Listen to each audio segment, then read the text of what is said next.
I finally tried out the Age of Ambition expansion for Space Explorers, and I really enjoyed it, so let me tell you all about it. This expansion comes with 7 modules that you can add to the base game, as well as rules and components for solo mode. Because in the original game you could play with 2 to 4 players, with the expansion you can play with 1 to 4. You get these 7 cards right here, each one represents a different module, and you can shuffle these up and select a few to decide which ones you will play with for that game. We did this and we ended up playing with 1, 4, and 6. And the number of the module is kind of going to give you an idea on how much work it's going to be to add this into your game.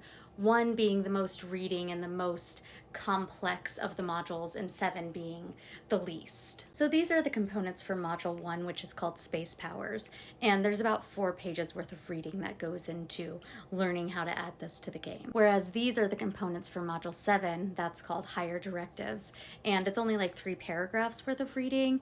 Each player basically gets one of these tokens and it will multiply one of their other resources. So basically you decide which modules are going to be included, add those components during setup, and just play as basically normal, with your few changes because of the modules. So since we were playing with module number 1, Space Powers, last night, each player got one of these boards, and you can also see out on the cards there are these tokens, 1 for each of the 4 available colors, and if you take one of those cards, like recruit it into your hub, then you're going to get the token on top. If it's your color, you can use it to take actions, and if it's other colors, then you can use them at the end of the game to get points. We also played with module 4, which is Strategic Goals, these 5 tiles above each column of our hub.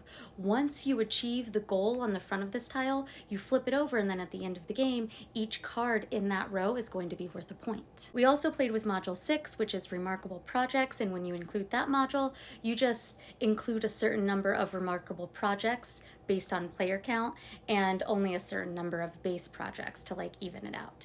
These are our 2 remarkable projects at the bottom here. These did add a little just something extra to this game, and I really enjoyed that. I will probably be including this expansion going forward, and I really like the cards that help you decide which modules to include, because that keeps it a little bit random, keeps you from having to decide yourself, and if you get some that are like in the lower numbers that you know are going to be like a little extra work, you can be like, not that one tonight, let's pick a different one.